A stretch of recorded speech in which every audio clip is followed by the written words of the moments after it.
तो आते हैं भजन की तरफ कि भाग्यशाली जीव इस घोर कलयुग में सत्संग में चल के आता है, क्योंकि यहां मन इंद्रियां बड़ी जोरों पे हैं और बातों में इंसान का मन उसको इजाजत दे देता है, पर सत्संग सुनने और अमल करने के लिए मन से लड़ना पड़ता है। आप कहीं भी जाके बैठो, कोई दुनियावी चर्चा हो रही हो, मन कभी नहीं रोकता, बल्कि आपके अंदर उत्सुकता होती है वहां क्या चर्चा हो रही है, ये दो लोग सिर जोड़ के कहीं मेरी बात तो नहीं कर रहे, या आखिर क्या कर रहे हैं, क्या बोल रहे हैं। तरह तरह के ख्यालात, तरह तरह के विचार दिलो दिमाग में उठते रहते हैं और इंसान सोचता है कौन सी विधि हो जिससे मुझे ये सारी बातें सुनाई दे जाएं। कितने प्रयत्न करता है, दूसरे से पूछेगा, तीसरे से पूछेगा, तुझे पता है वहां क्या हो रहा था, क्या चल रहा था, भाई तुझे क्या लेना है। लेकिन चस्का कि आखिर क्यों मेरे से क्यों छुपाया गया, मेरे को क्यों नहीं बताया गया। ये मनोवर्ती है, मन की आदत है। तो ऐसी ऐसी बातें सुनने के लिए जोर लगा देता है कि मुझे पता चल जाए, जबकि अल्लाह वाहिगुरु राम की चर्चा सुनने के लिए जो कि जोर भी नहीं लगाना पड़ता, आके बैठना है, शरेआम चर्चा सुनेगी, फिर भी मन दीवाना भागता है। ना यार क्या लेना है सत्संग में, क्या मिल जाएगा, कितना मिल गया तुझे। ये मन कभी मानने नहीं देता कि खुद में कमी है, बल्कि उल्टा कहता है क्या मिला तुझे, कितना कुछ मिल गया, पहले कौन से रंग लग गए जो अब लग जाएंगे, इत्यादि इत्यादि। आत्मा अंदर से आवाज देती है भाई सत्संग में क्या कमी है, राम नाम में क्या कमी है, तू मानता तो है नहीं, तो मन फौरन दबा देता है। जो मानते हैं वो कौन सा सुखी है। अब आदमी जाने जान तो है नहीं, उसे क्या पता कौन मानता है। बाहर से जी हजूरिये बनने से ये थोड़ी ना होता है कि मालिक की हर बात को कोई मान रहा है। आज दिखावे का युग है, इसमें बाहर से जी हजूरिये आपको बहुत मिल जाएंगे। हाँ जी सिर झुकाने वाले, सजदा करने वाले, नमस्कार करने वाले बहुत मिल जाएंगे। वचनों पे अमल करने वाला कोई कोई है, और जो वचनों पे अमल करता है यकीनन वो दोनों जहां से अपनी झोलियां जरूर भर लेता है। जीवन के गम, चिंता, परेशानियां, डर, भय खत्म हो जाता है और मरणोपरांत आवागमन में नहीं बल्कि मालिक की गोद में जाता है। आज संसार में उल्टे चाले हैं, झूठ, फरेब सिर चढ़ के बोल रहा है। झूठ के लिए, फरेब के लिए लोग लोगों को खरीदते नजर आते हैं। अपना उल्लू सीधा करने के लिए लोग पैसे से, धन दौलत, जमीन जायदाद, कोठियां, बंगले देकर लोगों को खरीदते नजर आते हैं। और आज संसार में भी लोग झूठ की बात ज्यादा सुनते हैं, सच की मानते नहीं, सच की सुनते नहीं। पर यह नहीं हो सकता कि सच कभी खत्म होगा। सच था, सच है और सच हमेशा बना रहेगा। चाहे प्रलय आए, चाहे महाप्रलय, सत्य को नकारा नहीं जा सकता। बादल कितने दिन रहे लेकिन सूरज को रोका नहीं जा सकता। सो कहने का मतलब झूठ, फरेब कितने भी जाल बुन ले, पर वो राम नाम, अल्लाह वाहिगुरु मालिक का नाम हमेशा से चलता है, चलता था और चलता रहेगा। तो आज संसार के इस उल्टी चाले में, उल्टी चाल में जो जीव फंस जाते हैं वो दुखी होते हैं, परेशान होते हैं। इसलिए आत्मा की सीधी चाल चलिए। सत्संग में संत आपको बताएंगे, संत आपको समझाएंगे, उन बातों को पकड़ लो और उस पर अमल करना शुरू कर दो। आप कैसे रह रहे हैं, किस तरह से रह रहे हैं, कोशिश कीजिए कि अच्छे बन के रहो, किसी का दिल ना दुखाओ, क्योंकि एक दिल खस्ता रखें बाहू, ले 100 वरियां की इबादत हो। एक दिल अगर आप खुश कर लेते हैं तो 100 साल की बंदगी के बराबर है, और एक दिल दुखा देते हैं तो आप पापी महापापी बन जाते हैं। किसी का दिल न दुखाइए। जितना हो सके, जितना संभव हो, सबका भला सोचो और भला करो। जितना भला करोगे, मालिक आपका भला जरूर करेंगे। किसी की परवाही ना करो। तेनू यार नाल की, तेनू चोर नाल की, अपनी नवेड़ तेनू होर नाल की। कौन अवगुणी है, कौन गुणी है, इन चक्करों में ना पड़ो। आप अपने आप को सुधारो कि ठीक है, मैंने कोई गलत कार्य नहीं करना, मैंने नेकी भलाई के मार्ग पे चलना है। हालांकि ये मार्ग बड़ा ही कठिन है, इस पे चलने से लोग रोकते हैं, टोकते हैं, बुराइयां तरह तरह के हथकंडे अपनाती हैं, लेकिन यकीन मानो जीत हमेशा सच्चाई भलाई की ही होती है। इसलिए भलाई का मार्ग त्यागो ना, और किसी को बुरा ना कहो। किसी को बुरा कहने से आप अपना मुंह गंदा क्यों करते हैं?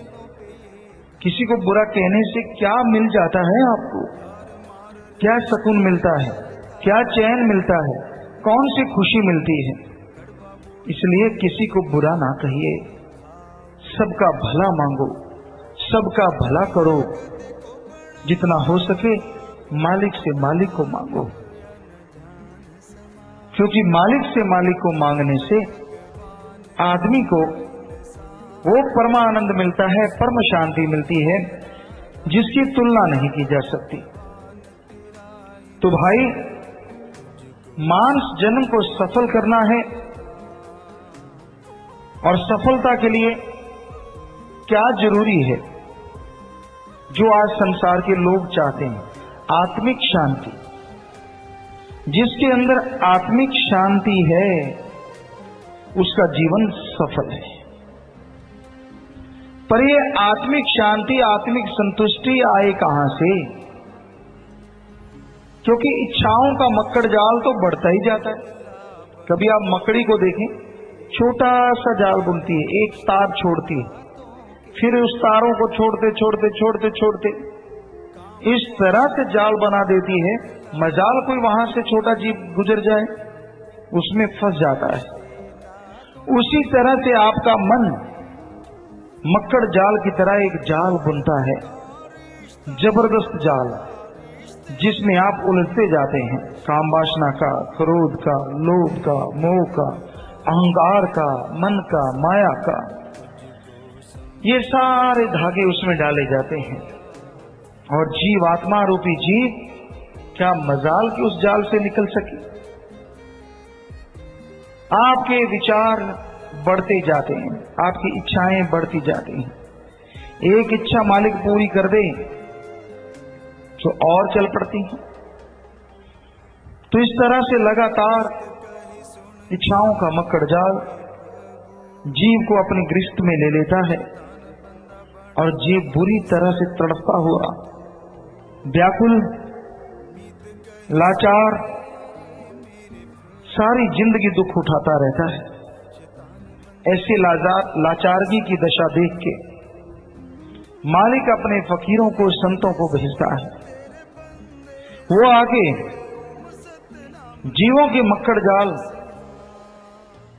रूपी काल के जाल को तोड़ने का तरीका बताते हैं। जैसे मकड़ी का कितना ही बड़ा जाल हो, आदमी छोटी सी बनछटी लेके यूं यूं हिला दे तो जाल सारा तहस नहस हो जाता है, खत्म हो जाता है। उसी तरह राम नाम की लाठी से, सुमरण परमार्थ की लाठी से काल के बुने जाल को तहस नहस किया जा सकता है।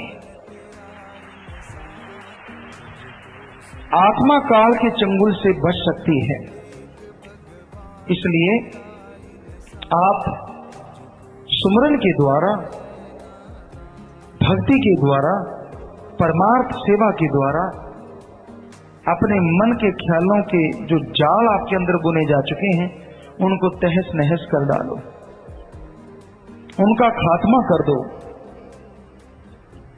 उनके खात्मे से आपको रिहाई मिलेगी, उनके खात्मे से आपको चैन मिलेगा, शांति मिलेगी और आप बेचैनी के आलम से आजाद हो जाएंगे।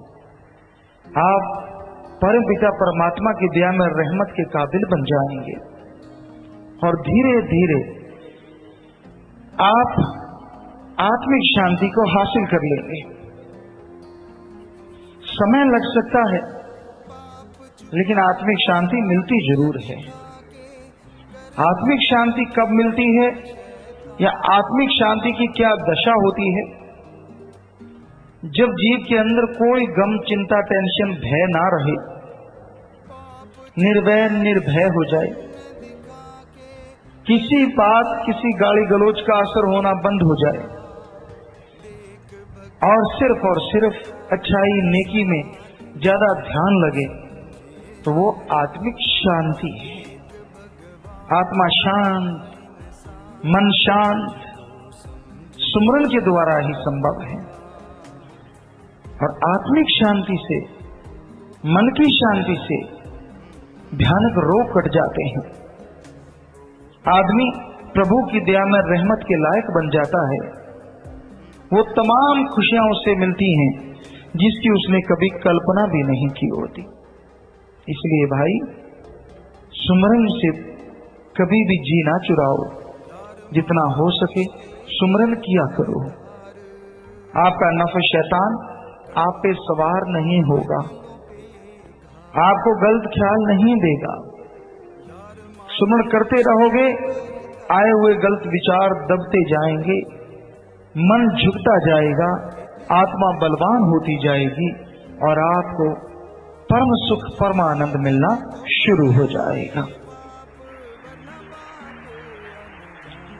अमल करना सीखो। जब तक जीव अमल नहीं करता, मालिक की दया में रहमत को हासिल नहीं कर सकता। सो अमल करो। संत जो बात कहें सुनो, विचारो और अमल करो। संतों के वचनों में राज होता है। वो जो भी बात या भगवान के वचन करते हैं उनमें तमाम खुशियां छुपी होती हैं। छोटा सा भी वचन अगर कोई मान लेता है तो जिंदगी खुशियों से भर जाती है। इसी पे आपको एक बात सुनाते हैं। एक समय की बात है, एक गांव में कोई संत आए। सांझी जगह जो होती है वहां आके वो संत रुक गए। धर्मशाला कह लें या जो भी नाम दिया जाता है। तो लोग सत्संग सुनने लगे, बड़ी चर्चा होने लगी। बाहर गांव के एक जमींदार का घर था। उसकी पत्नी को भी लगा कि संत आए हैं, बहुत ही अच्छे हैं। तो उसने अपने पति से कहा, जी आप जाके संतों के वचन ले आओ, संतों के वचन बेड़ा पार कर देते हैं। वो कहने लगा, मैं नहीं जाता, मुझे तो डर लगता है। संतों का कोई भरोसा नहीं होता, क्या पता कौन सा वचन निकाल दें और जो वचन निकल गया फिर मुड़ता नहीं। संत मोड़े तो मोड़े, वरना जैसे कमान से छूटा तीर काम कर जाता है, वो करे ना करे संतों का वचन काम कर जाता है। तो वो जाट कहने लगा, जमींदार मैं नहीं जाता, मुझे तो डर लगता है। उसकी पत्नी कहने लगी, संत ऐसे थोड़ी ना वचन करते फिरते। अब कोई आप गलत काम करो, बुरा करो तो संत कुछ कहें। आप जाओ तो सही, सुनो तो सही। तो भाई जैसे तैसे उस जमींदार को